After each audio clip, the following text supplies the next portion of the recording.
Welcome to Legend of the Galactic Heroes, a casual look at episodes 87 to 110. I finished the OVA series today, not too long ago, and it is definitely one of the best written works of fiction that I've ever seen. I don't even know if I can ever find an anime that can surpass what this has done. By the way, if you haven't seen this OVA series, watch it, because I'm gonna go through what goes on at the end of this incredible series. Since the beginning, the Free Planet Alliance has been going at it against the Galactic Empire. But in honesty, they're both destined for peace. The real issue is that it's what's going on behind the scenes. There's a third faction that's pulling the strings. And this has to do with the terrorists, the Earth cultists, and Rubinsky, who had a desire for power to control both the Empire and the Alliance, and he fails miserably. And I'll go over what he did at the end. That was very surprising. We start off with a conflict between Ruenthal and Reinhardt. Ruenthal was instigated by the cultists, along with the plans of Rubinsky. Then their plan was to make the Empire turn into itself, and Ruenthal, I suppose out of pride and somewhat foolishness, ends up taking the bait and decides to go against Reinhardt. However, it was implied for a while that he kind of had this desire to take over, though he never really seemed so sure of it till he heard the rumors being spread around, the false rumors that he really did want to take over. And he tried, and he failed. At least he did one good thing before he died. The one thing that Ruenthal did that redeemed him to me is that he killed Trunit. Trunit is that really smug guy, that really smug, pathetic man that sold out the Alliance for his own safety, and he was alive for a very long time. And finally, Ruenthal, who it is well known that he wanted to kill Trunit, finally does it as one of his final acts before he passes away. And he shoots Trunit and just completely just takes him out completely. And it was a long time coming. I'm not gonna feel bad for Trunit. Before that though, Ruenthal does try to take on the Empire, or at least Reinhardt's side, and he fails. He's unable to defeat the overwhelming amount of admirals that are going at him, including Mittermeier. And Mittermeier tried so hard to make Ruenthal think about this carefully. And the narrator had already implied the deaths, because he said the last time that Ruenthal and Mittermeier had a drink, the narrator told the viewer that this was the last time they would ever hold a drink. And Ruenthal, as much as he tried, fails and is forced to retreat. During the fight, his flagship gets hit, and he gets impaled by a spike, which somewhat dodges an artery, I think that was connected to his heart and lungs. And he ignores surgery, which is sort of foolish. I mean, he wanted to die at this point. And he goes back, and he's slowly bleeding out to death. He meets with the mother of his child that he gives to Mittermeier to help raise. And that woman also disappears. They never find her. They never find her by the end of the OVA series. And Ruenthal decides to pour himself a drink for Mittermeier so they can have one more drink before he passes away. And he sits there and he waits, and unfortunately, he dies during while he waits. You just see his body covered in shadow, just limp and dead over his desk over a sunset. And Mittermeier shows up much too late, and all he could do was cover his best friend with the flag of the Empire. Also, Rubinsky, the man who is trying to take over the galaxy, is unfortunately in an unfortunate situation. He has brain tumors, and it's uncurable, and he's going to die very soon, within the year. And so his reach for power that was built up in the beginning of the series just completely falls apart by this unfortunate coincidence. And his mistress doesn't even want to have his child. He kills Rupert, his own son, who deserved it. And his legacy just was denied. And the show kind of jokes around saying that it's anticlimactic, but when he dies, it was not a very anticlimactic death, as I'll talk about later. As for Julian, he shows that he is growing very maturely, politically, consciously. As a student and protege of Yang Wenli, he successfully manages to fill the shoes of the unbeatable Miracle Yang. And he tries very hard not just to think like Yang, but he tries very hard to be himself. Because the point of him being the successor isn't to be like Yang. It isn't for Julian to be Yang Wenli. It is for Julian to be Julian, and the first Julian. And of course, he's haunted by the death of Yang Wenli. Throughout the end of the last few episodes, he constantly sees or hallucinates Yang Wenli. Same with Reinhardt. He's still constantly haunted by the death of Kitty Ice. He never really seems to ever come to terms with it. He tries to, but even for his last words, he's still talking about Kitty Ice. For this faction of the Free Planet Alliance led by Julian, Frederica takes control as a politician, tries to organize everything, and they manage to make it a humongous fleet that eventually goes up against the Empire. Now, if I could go on, we gotta talk about Oberstein. Oberstein, I can tell you, I have two characters that I consider my favorite characters in Legend of the Galactic Heroes, and they are Yang Wenli and Oberstein. In fact, I'm gonna be doing two videos. One which I'll call the politics of Yang Wenli, which will probably be longer than this video, and a second video defending Oberstein and how he didn't deserve the hate he got. He really was loyal to Reinhardt to the very end. So those are two videos I'm actually working on right now. As for Oberstein, he seems to be... I mean, it's known from the very beginning that Oberstein has a good heart, that he's loyal to Reinhardt.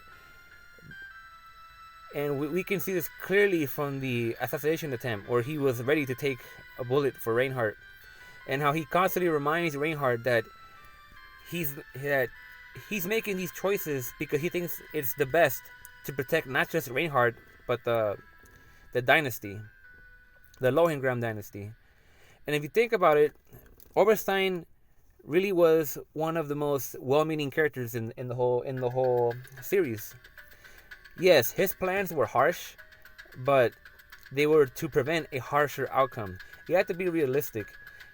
Oberstein knows that you cannot win over the galaxy and sustain it by always making good, moral, high choices. There are times when you have to make sacrifices. Sure, he caused Reinhardt to kill 2 million people, but he managed to prevent a civil war where millions more would have died. So you have to consider sometimes that when it comes to doing the right thing, sometimes it takes a little wrong to do the right thing. And this is a harsh thing that people still can't grasp. When I read about people commenting on Oberstein, they don't understand what he's trying to explain. They make the same arguments that the people that he was debating against make, but written even more poorly. So Oberstein definitely is a character that deserves respect, but unfortunately he's hated in the series. And Bittenfield got to the point where he tackled him down. And I love Oberstein. I love his character, but I'll get to him more towards the end. So Rudenthalp passes away. A lot of characters start passing away. We lose Admiral Merkatz. I always like Merkatz. He never... I mean, I always respected him. Despite that, I didn't really care much for his character. I had a huge respect for Merkatz's his tactics during the Galactic fights. And before I continue towards the ending, I'm going to go through the cast of characters to see how I can remember them. So Yang Wenli, of course, is one of the best characters ever written in fiction. One of the most intelligent and politically conscious characters ever written in fiction. But he did have one major weakness, and that is why he died. The weakness is that he is naive. He is naive because he has this belief that he can expect morals from his enemies. and he is very naive in the sense that he doesn't take terrorism very seriously, but terrorism took him very seriously. And Yang Wenli, as much of a genius and as political mastermind that he is in tactics, he fell because of his naiveness, and he was killed in an unfortunate way. Reinhardt is also a tragic character. He never recovers from the death of Kitty Ice. Always thinking, what would Kitty Ice do? If only Kitty Ice was still alive. Always thinking of what he would help him in making important choices. Reinhardt was a broken man and an ill man, as I'll explain later towards the end. Ruhenthal, already talked about Ruhenthal. Oberstein, we'll get to later. Kitty Ice. Kitty Ice is just that very loyal and wholesome, protective brother, or I guess towards Reinhardt. I think he was a very good character, and if he would have still been alive, yes, it's true that history would have been significantly different. Unfortunately, it was denied. Walter, he was around for a very long time. He, like a lot of the main cast, gets killed in an unfortunate accidental way. I never really cared too much for his character. He was alright in my book. I just wouldn't really consider him a top favorite character. He dies because he turns his back on the enemy and gets hit with an axe, and he dies of blood loss. However, it was interesting to see that the narrator was talking about how they don't know what time he died, but he died. It was unfortunate. Mittermeier is one of the very few main casts that actually live, but just because he's alive at the end of the series doesn't mean that he's really all that well. He still carries the pain of losing all his friends throughout the series. So though he's alive, he's living a sorrowful, mournful life. So I would hope for the best for him after the series. I would imagine he would attain a great position of power, knowing how he's the last valuable admiral left. Julian grew so much from the series, from a simple caretaker of Yang Wenli's messy apartment to becoming a successor and great political leader and tactician. I have a lot of respect for Julian, and I'm sure that he moved on to do very, very great things. And it was very wholesome to see that he wanted to become a historian like Yang Wenli towards the end, because he wanted to document Yang Wenli's journey through history and the impact that he had on the universe. Fräulein Mariendorf. She is the genius political aide or secretary of Reinhardt.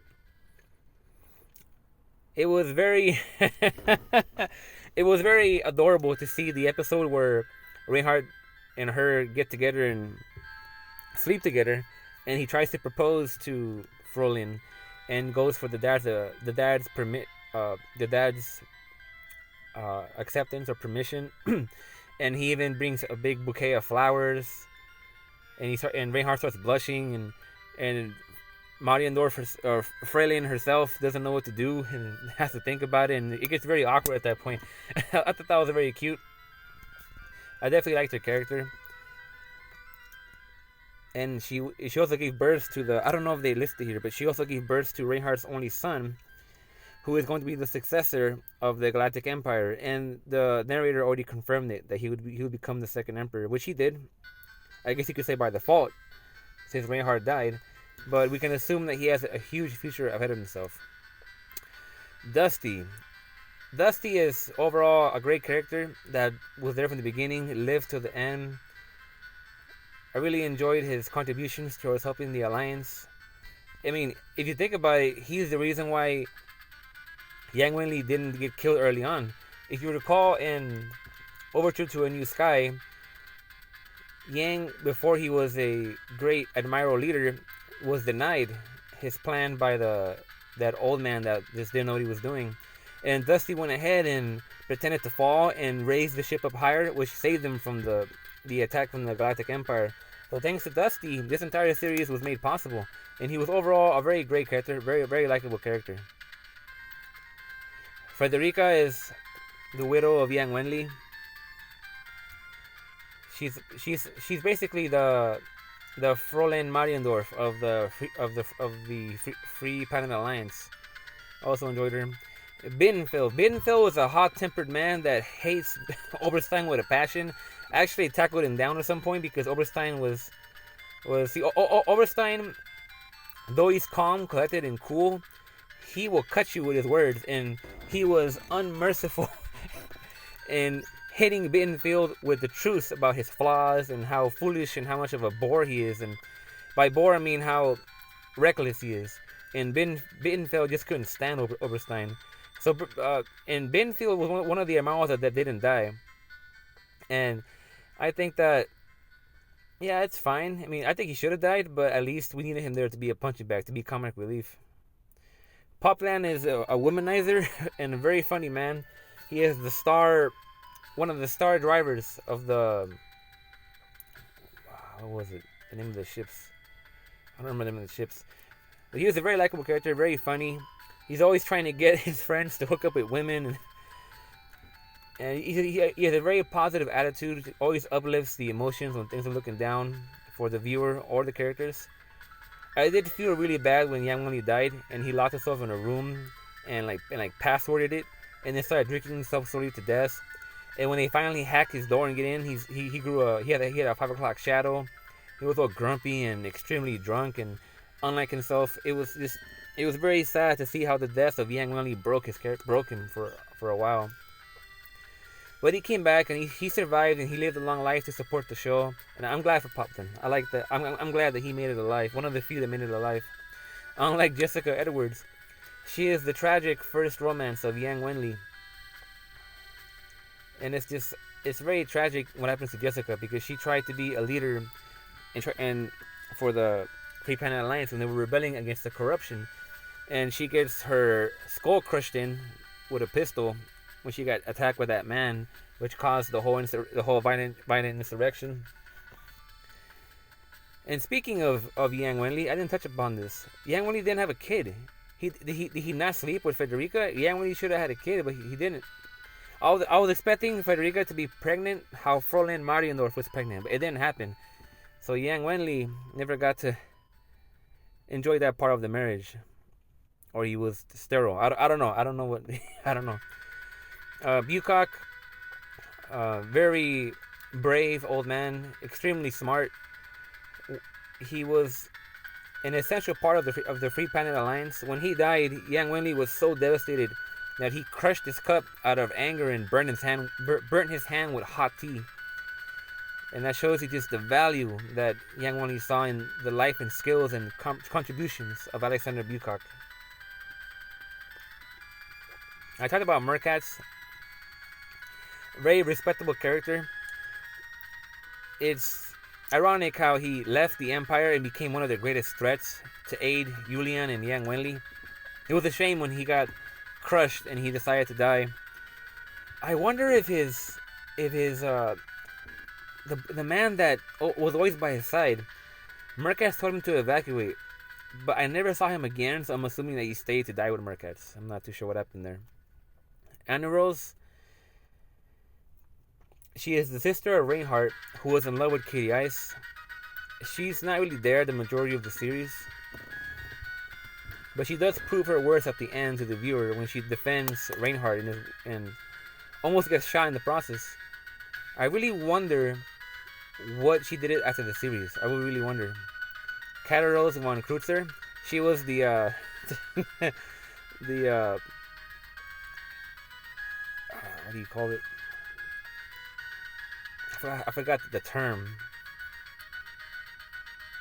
Anyhow, she is the daughter of the Written Rules leader, Schoenpop, and she ends up being Julian's love interest. And she starts off being very angry, sort of like a tsundere, you could say, in a way.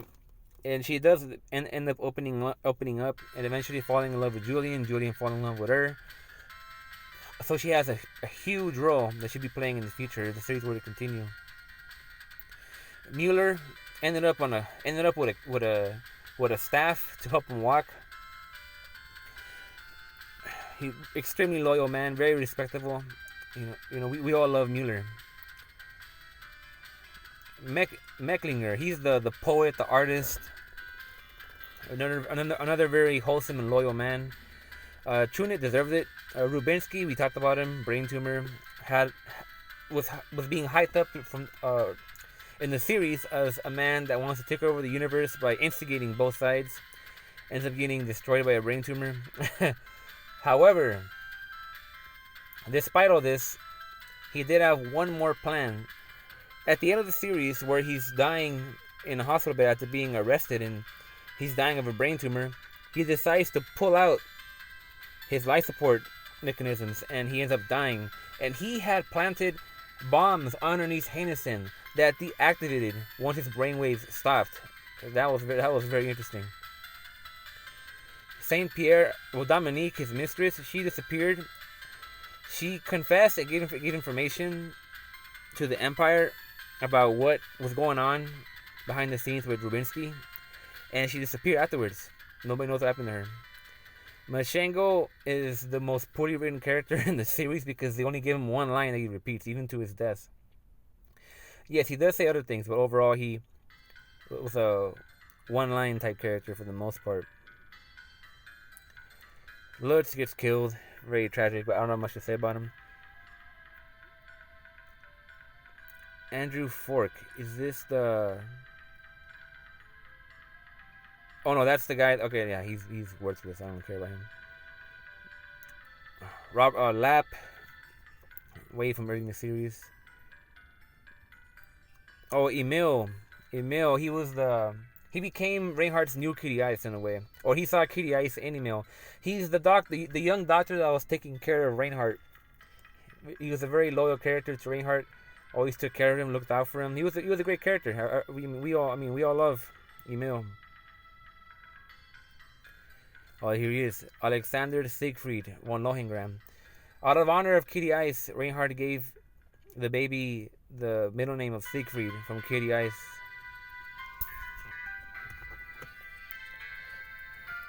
Evangeline Mittermeier. That's the wife of Mittermeier. She's a very kind lady. Nothing bad you could ever say about her.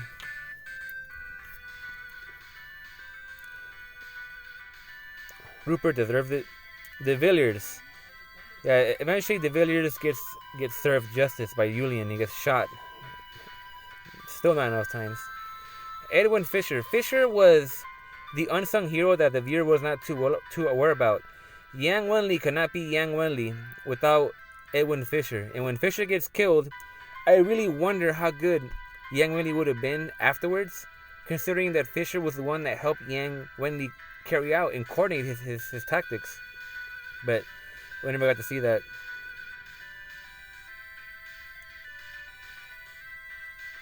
Erwin Joseph II.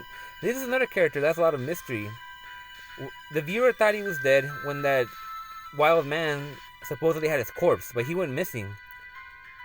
So Erwin Joseph II is the last remaining ruler of, I guess you could say, potential ruler of the Golden Bomb Dynasty. So the Golden Bomb Dynasty is still there. Nobody knows what happened to Erwin Joseph II. Same thing with Edfried von Kohlrausch, the woman that Ruhenthal had a kid with. She's out there somewhere.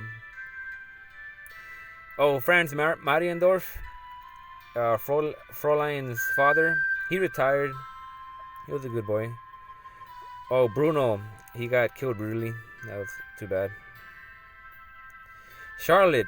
You know, Charlotte was supposed to be Julian's first love interest, and they kind of pushed her to the side.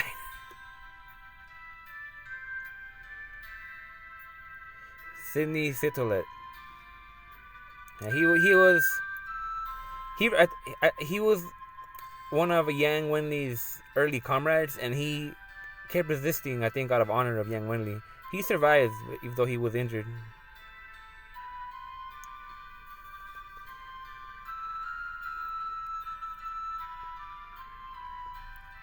I think that's the majority of the characters I wanted to talk about. Is it time to discuss the end?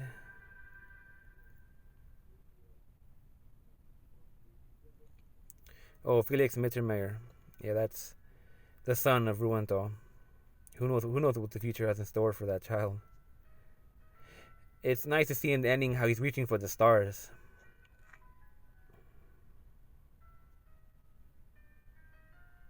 Yeah, now these are like extremely minor characters at this point. So at the very end,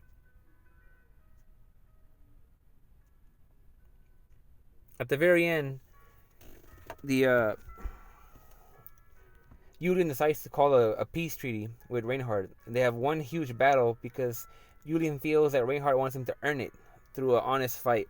And Reinhardt welcomes him to come if he can get to him. And Yulian ends up reaching him and trying to call for a peace treaty collapses. That leads to the ending of the film where Reinhardt is dying of his illness. And Yulian is trying to negotiate what's going to happen. They talk a lot. And the Earth's cultists try to do one more plan to kill Reinhardt. And Oberstein knows this. And he decides to use Reinhardt as bait. And the other Armaros are just outraged. They tell Oberstein, how could you use the Kaiser as bait? And Oberstein, once again, giving us the most intelligent plan that though it has negative aspects to it, it's the positive outcomes. It's the potential of its positive outcomes that outweigh it. And he says that he had talked to Reinhardt about it, and Reinhardt agreed that he would leak out, that Oberstein would leak out fake information that Reinhardt was gonna get better from the illness in order to lure in the Earth's cultists. And they did. They prepared. Well, both parties prepared. The Earth's cultists unknowing that they're gonna fall into a trap, and they blow up the room they think that Reinhardt is in, but it wasn't. Unfortunately, Oberstein was in that room, and he got the side of his stomach blown open, rib cage exposed, organs hanging out. It was painful. It was painful for me to watch Oberstein die. He was the one character I did not want to die. I mean, the only death that hurt me more than Oberstein was Yang Wenli. So that's how much I valued Oberstein as a great character. The most loyal, the most caring to Reinhardt. And people need to understand this about him. It was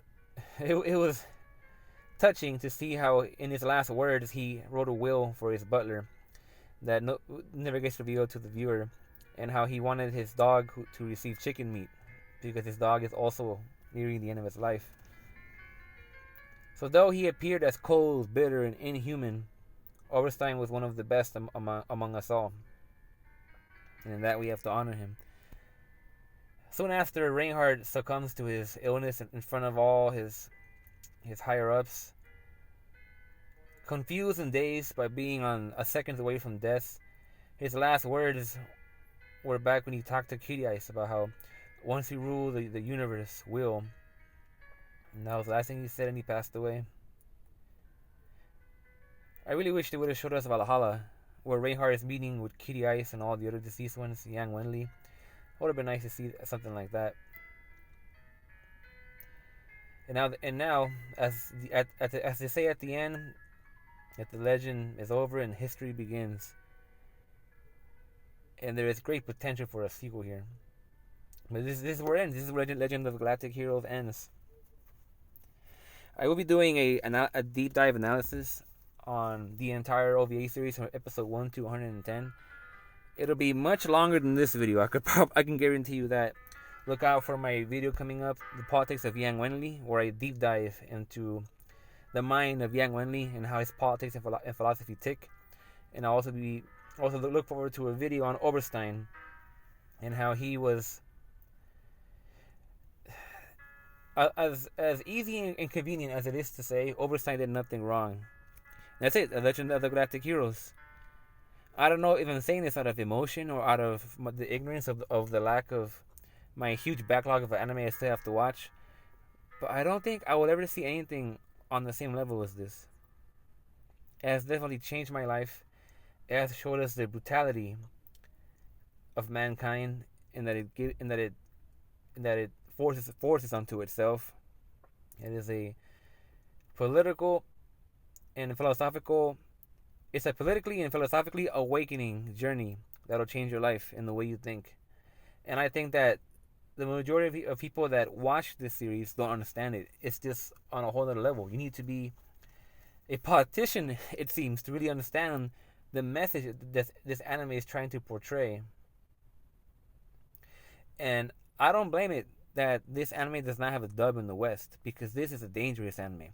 This is an anime that a country does not want to show its people because it'll politically awaken the people and make them question the politics of their countries. This is a dangerous anime, and that's why I don't think it ever got a dub in the West. It had an ocean dub that got rejected, but that's all I have. That's Legend of the Galactic Heroes. I think I watched it in a month, under a month and a half, maybe a month and a half, maybe 2 months, somewhere around there. It's for perfect 10 out of 10. It does have flaws, as everything else has flaws. Who was it? Single H from My Anime List. He said that it has reused animation or oddly edited music and bad character design and bad directorial design. I mean, this is just nitpicking. That everything has flaws to it. That's just an extreme case of nitpicking. He dropped it at 25. He dropped it right before Cutie Eyes died. I think he did that on purpose. Well, either way, regardless of that, everything has its flaws. But this anime is legendary, and I can tell it had a huge influence, not just anime, but in the world in general, in the world of literature, and so many other things. Thank you for watching.